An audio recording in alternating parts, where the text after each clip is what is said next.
Hello, നമുക്കൊന്നൊരു frame ഉണ്ടാക്കിയാലോ? അതിനായിട്ട് ഞാൻ ഒരു A4 ഷീറ്റ് മാത്രം എടുത്തിട്ട് നമുക്കൊരു ഫ്രെയിം ഉണ്ടാക്കാൻ വേണ്ടിയിട്ട് ഞാനതൊരു A4 ഷീറ്റ് എടുത്തിട്ടുണ്ട്. അത് നമുക്കൊന്ന് സ്ക്വയറായിട്ടൊന്ന് വെട്ടണം. അതിന് വേണ്ടിയിട്ട് നമ്മളിതാ ഒന്ന് കോണാക്കി മടക്കി കൊടുക്കുന്നുണ്ട്. എന്നിട്ട് നമ്മൾ ആ അടിഭാഗം ഒന്ന് കട്ട് ചെയ്ത് കൊടുത്താൽ നമുക്ക് സ്ക്വയർ ഷേപ്പിൽ കിട്ടും. അല്ലെങ്കിൽ നമ്മുടെ സാധാ ബുക്കിൻ്റെ പേപ്പർ എടുത്തിട്ട് ആക്കാനൊക്കെ പറ്റും കേട്ടോ. പിന്നെ സ്ക്വയർ കട്ട് ചെയ്യുമ്പോൾ കറക്റ്റായിട്ടൊന്ന് വെട്ടണം എന്നുള്ളൂ, എന്നാലേ നമുക്ക് കറക്റ്റ് ഫ്രെയിം കിട്ടുള്ളൂ കേട്ടോ. അപ്പോൾ ഞാൻ അതങ്ങനെ കട്ട് ചെയ്ത് കൊടുക്കുന്നുണ്ട്. അതിനുശേഷം 1 സെൻറ്റിമീറ്റർ വെച്ചിട്ട് എല്ലായിടത്തും 4 ലൈൻസ് ഞാൻ വരച്ചെടുക്കുന്നുണ്ട്. എല്ലാ ഭാഗത്തും വരച്ചെടുക്കണം കേട്ടോ. 1 സെൻറ്റിമീറ്ററിലാണ് ഞാൻ വരച്ചെടുക്കുന്നത്. അപ്പോൾ 4 എണ്ണം വരച്ചെടുക്കുക, 4 ഭാഗത്തും വരച്ചെടുക്കണം. ഇതേപോലെ വരച്ചെടുക്കണം കേട്ടോ. അതിനുശേഷം നമ്മൾ ചെയ്യേണ്ടതെന്ന് വെച്ചാൽ ആ 4 കോർണേഴ്സ് നമ്മൾ ഒന്ന് വെട്ടി കളയണം കേട്ടോ. വീഡിയോയിൽ കാണുന്ന പോലെ ഇതേപോലെ 4 ഭാഗം ഒന്ന് കട്ട് ചെയ്ത് കൊടുക്കുക. ഇതേപോലെ കട്ട്.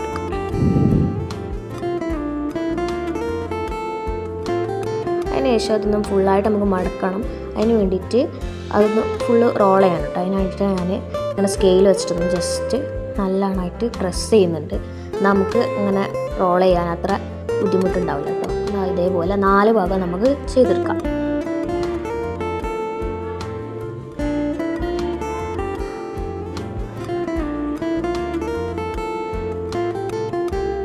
അതിനുശേഷം ഞാൻ ചെയ്യുന്ന പോലെ തന്നെ ഒന്ന് ജസ്റ്റ് വരച്ചെടുക്കാം കേട്ടോ. ഒരു കള്ളീൻ്റെ അവിടുന്ന് ഇങ്ങനെ ഒരു വരയും ഒരു സ്ലാൻഡിങ് ലൈൻ വരയ്ക്കാം, പിന്നെ സ്ട്രെയിറ്റ് ലൈനും പിന്നെ ഒരു സ്ലാൻഡിങ് ലൈൻ. അപ്പോൾ 4ാമത്തെ ലൈനിൽ മുട്ടേണ്ട ആവശ്യമില്ല, 3 ലൈൻസ് ആയിട്ടാണ് വരയ്ക്കേണ്ടത്.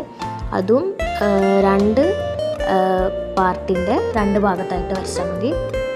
മറ്റേ 2 ഭാഗത്ത് വരയ്ക്കേണ്ട ആവശ്യമില്ല കേട്ടോ.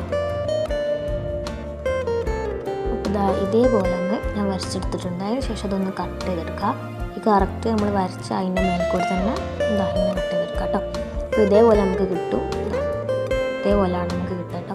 അപ്പോൾ നമ്മൾ ഇതിൻ്റെ 4 സൈഡും നമ്മൾ കട്ട് ചെയ്ത് കൊടുക്കുക. ഇതേപോലെ തന്നെ കട്ട് ചെയ്ത് കൊടുക്കണം കേട്ടോ. എന്നാലും നമ്മൾ റോൾ ചെയ്യുമ്പോൾ കറക്റ്റായിട്ട് ഒട്ടുള്ളൂ, കറക്റ്റ് ഫ്രെയിം ആകും കേട്ടോ. അപ്പോൾ ഇത് എന്നിട്ട് അതിന് ശേഷം നമ്മൾ റോൾ ചെയ്തെടുക്കണം. കറക്റ്റ് ഒരു ബോക്സ് രീതിയിലാണ് നമുക്ക് കിട്ടുക. സാധാ ഒരു ഫ്രെയിമിൻ്റെ ആ ഒരു ഭാഗം പോലെയാണ് കിട്ടുക. അപ്പോൾ 4 ഭാഗവും നമുക്കൊന്ന് ഇങ്ങനെ ബോക്സ് ആക്കി എടുക്കാം. പക്ഷേ ഒരു കോർണർ നമുക്ക് അതിൻ്റെ ഉള്ളിലേക്ക് ഇടാൻ പറ്റും. അപ്പോൾ അതൊന്ന് നമുക്ക് ഗ്ലൂ ചെയ്ത് കൊടുക്കാൻ പറ്റും. ആണെങ്കിൽ സെല്ലോ ടാപ്പും ചെയ്യാം, അല്ലാണ്ട് സ്റ്റാപ്ലറും നമുക്ക് ചെയ്യാൻ പറ്റില്ല അതിൻ്റെ മുകളിൽ. അപ്പോൾ ഇങ്ങനെ അമർന്നു കിട്ടും. അപ്പോൾ നമ്മളിതിൻ്റെ മുകളിൽ സെല്ലോ ടാപ്പ് ഇങ്ങനെ ഒന്നായിട്ട് റോൾ ചെയ്യാനൊന്നും പറ്റില്ല. ചെറിയൊരു പീസ് എടുത്തതിന് ശേഷം ഒട്ടിക്കാൻ പറ്റും കേട്ടോ. ഗ്ലൂ ഒട്ടാത്ത സമയത്ത് നമുക്ക് ഇങ്ങനെ സെല്ലോ ടാപ്പ് ചെയ്തെടുത്താൽ മതി. അതിന് ശേഷം ഞാൻ പിക്ചർ വരച്ചെടുക്കുന്നുണ്ട് കേട്ടോ. നമുക്ക് വേണമെങ്കിൽ വേറെ പിക്ചർ എടുത്ത് വരച്ച് ഒട്ടിക്കാം, അങ്ങനെ ഓരോന്ന് ചെയ്യാം കേട്ടോ. അപ്പോൾ ഞാൻ മഷ്റൂമിൻ്റെ പിക്ചറാണ് ഇവിടെ വരച്ചിട്ടുള്ളത്. നമുക്ക് ഏത് പിക്ചർ വേണമെങ്കിൽ വരയ്ക്കാം കേട്ടോ. വേണമെങ്കിൽ ഇത് ഡെക്കറേറ്റ് ഒക്കെ ചെയ്യാൻ പറ്റും. ഞാൻ ഫുള്ള് കളറൊക്കെ ചെയ്തെടുത്തിട്ടുണ്ട് കേട്ടോ ഞാൻ.